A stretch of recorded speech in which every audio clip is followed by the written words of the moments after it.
Ironiquement, Benjamin Bart ici étudie et travaille à l'université d'Edinburgh en Écosse, et donc il est gentiment accepté. En fait, est-ce que tu es français ou allemand? Non. Ni français ni allemand? Oui, allemand. Allemand, oui. Donc, tu m'as parlé en allemand, bien sûr.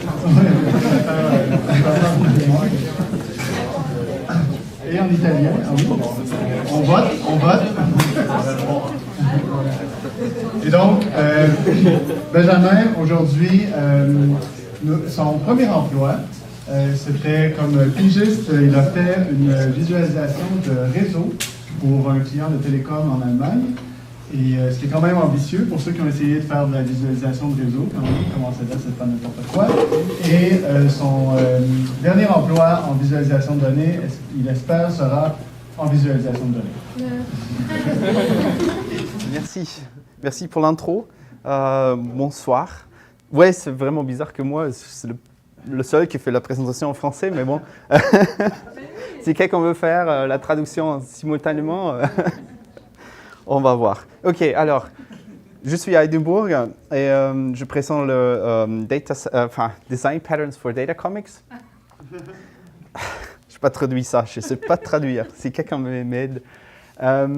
Et ça, c'est un travail qu'on a fait avec Sejong Wang, Matteo Farinella qui est là, Dave Marirast et Nathalie Henrich là-bas. Alors, les data comics, qu'est-ce que c'est les data comics? Quelqu'un l'a déjà vu, quelque chose comme ça? Ouais, ok. Deux, trois.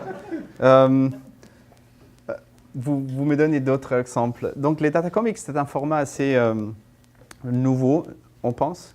Ça fait quelques années qu'on a commencé à explorer ce nouveau médium. Et ici, c'est un ensemble des data comics, un data comic qui montre le changement des alliances en Europe avant la Première Guerre mondiale. Donc, ce qu'on avait fait, vous imaginez, si vous connaissez l'histoire, c'est un peu un bordel. Ça se dit en français comme ça. C'est compliqué. Et c'est compliqué. Alors, ce qu'on avait fait, on a utilisé le langage des comics pour réduire cette complexité.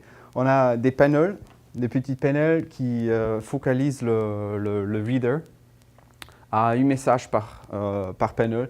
Et on a les images et le texte qui sont complémentaires, donc on peut montrer dans les images d'autres choses qu'on peut dire dans le texte, qu'on ne peut pas montrer dans l'image. Et dans ce cas-là, on utilise un langage visuel assez simple. Puis après, on a bien sûr la séquence dans les comics, et comme c'est un médium assez classique pour le storytelling, on pense que tout le monde, beaucoup, sont habitués à le lire. Donc on commence à lire ici, et puis on regarde l'histoire, comment le déroulement de ces événements à l'époque. Et puis, les comics, c'est un autre avantage, à notre avis, c'est que ça donne un overview. Donc, moi, comme reader, comme lecteur, je peux regarder cette image pendant des minutes. Si je n'ai pas compris, je relis le texte. C'est à mon propre pace que je peux lire et perceptionner l'histoire. Et puis, après, il y a le overview. Donc, si je ne me souviens pas, qu'est-ce qui s'est passé à cette époque? Je regarde, oui, c'était le début de la guerre, c'était ici, là-bas. Et je peux vite fait aller là-bas. Dans une vidéo, il fallait utiliser le slider, aller avant, et c'est un peu la galère. Donc ça, en gros, c'est les data comics. C'est un format qu'on pense qui a assez un impact et qui facilite le storytelling à travers des visualisations. Donc, on a un article qui discute cette médium un peu plus en détail. C'était un article en comic, accepté par une revue informatique en 2017. Ça s'appelle The Emerging Genre of Data Comics. Donc, si vous regardez Google, comme François a suggéré, vous le trouvez. Et donc après, on s'est posé la question, qu'est-ce qu'on peut faire d'autre avec ces genres de data comics? Est-ce que c'est que pour les graphes ou est-ce que ça peut marcher avec d'autres visualisations? Et pendant l'été, nous, les collaborateurs, on a fait beaucoup de data comics pour a large range of data. Par exemple, on a fait pour la Personal Data Visualization, ça c'est un exemple qui montre le sleeping patterns. Donc le mec, quand il est allé au lit, quand il s'est réveillé le matin et la hauteur des barres, ça montre quand est-ce qu'il y avait quand il a dormi. Donc, et l'autre exemple, c'est un exemple pour le CO2 consumption ou production. Pour moi, c'était mes vols dans un an et le CO2 que ça produit 21 tonnes, 23 tonnes, c'est assez. Et puis dans le comics, dans cet exemple, on explique qu'est-ce que ça veut dire 23 tonnes, c'est un peu ce qu'avait dit Jessica dans son talk, ce genre de comparaison. Après, pour vous, si vous connaissez le talk de Hans Rosling, le TED Talk sur le Global Health, on a pris cette vidéo, on l'a transformée dans un comic, les premières minutes, parce qu'on voulait savoir comment ça marche avec des comics, facilement, c'est facile.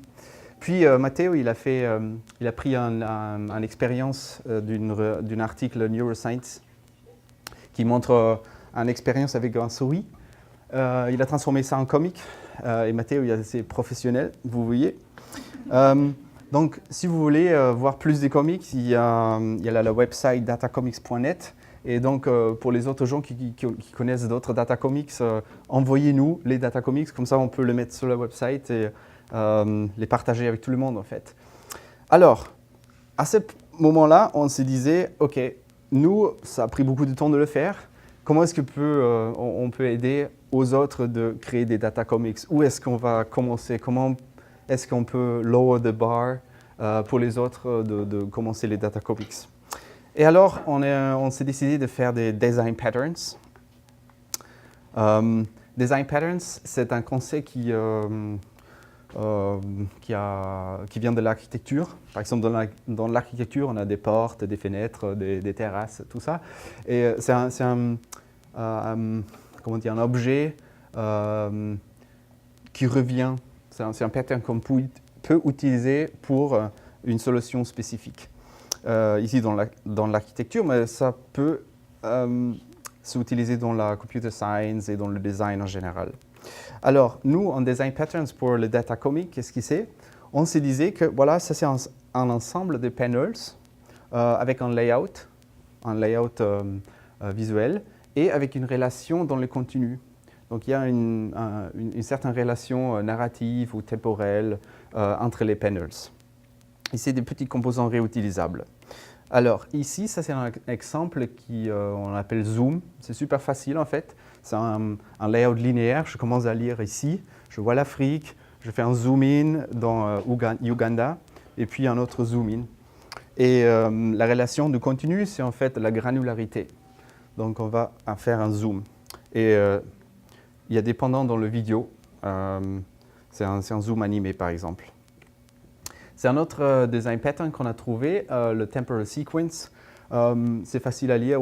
Également, c'est une séquence linéaire qui montre le déroulement de temps, le changement pendant le temps de cette ville-là. Une autre pattern aussi linéaire dans ce cas, on appelle multiple explanations.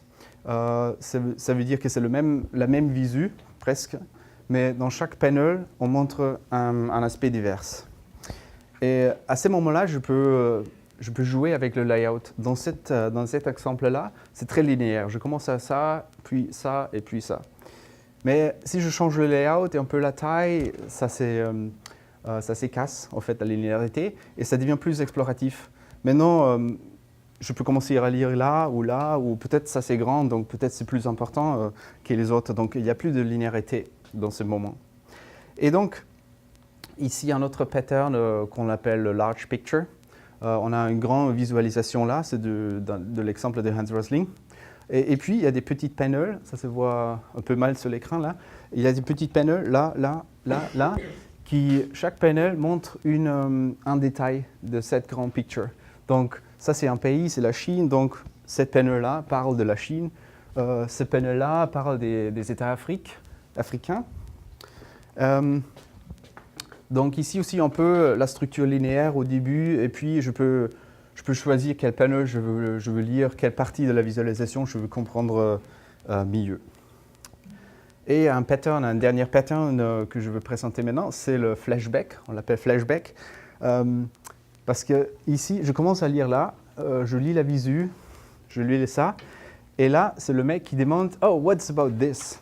So, pourquoi il y a ce truc dans la visu qui est un peu outlier. Et donc, on rentre dans un boucle après. Donc, ça c'est un truc qui est un peu unique dans les comics, je pense. Et alors, comment est-ce qu'on peut expliquer alors le layout? Parce que je parlais beaucoup de pattern qui est un layout et une relation de continu. Donc, le layout, on a organisé les patterns dans une dimension qui commence avec non-linear layout. C'est ce que je disais, le big picture, et chacun peut regarder ce qu'il veut. Et puis, l'autre partie de la de spectre, c'est le layout linéaire. Alors, pour les relations, juste quelques secondes. Je commençais plus tard. On a des catégories, des patterns. Il y a des patterns narratifs qui expliquent des choses autour du data. Ce n'est pas que la data. C'est par exemple quelles sont les figures, les personnes, les places, les patterns temporels qui montrent le déroulement des temps. Il y a pas mal. Ça, c'est juste un exemple. On a 29 patterns. Le faceting, c'est des facettes multiples. Le visual encoding qui explique comment lire la visualisation, quels sont les axes et qu'est-ce qui se passe dans la visu. Des granular patterns qui montrent en détail. Et puis des spatial patterns. Par exemple, si on a une carte grande, comment est-ce qu'on peut regarder un détail qui est assez caché dans la visu. Puis on a fait un workshop pour voir si les gens sont capables d'utiliser les patterns pour créer des comics. Les comics, c'était il y a des petites cartes qu'on peut utiliser. Et après, les étudiants, pendant 2 heures, ils ont fait des comics avec les cartes. Puis à la fin, on est assez contente avec ce qu'ils ont fait. On a regardé un peu quelles étaient les difficultés. Mais je veux finir avec qu'on pense que les data comics et les design patterns pour les data comics, c'est un moyen assez facile pour enseigner les deux choses à la même fois, la visualisation et le storytelling, et peut-être aussi le data literacy, visualization literacy, data literacy, tout ça, dans un truc assez facile. Et ça ne coûte rien d'imprimer les cartes. Donc, si vous êtes intéressé, vous allez chez, ça c'est un des exemples, chez datacomics.net. Il y a pas mal de comics, il y a aussi le matériel pour le workshop, donc il y a les cartes, les patterns et un peu la méthodologie. Et c'est ça, merci.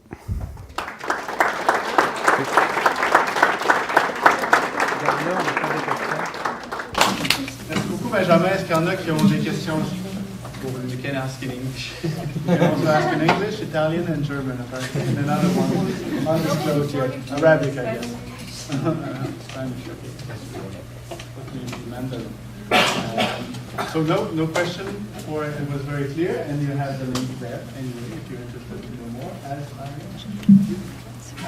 So thank you very much.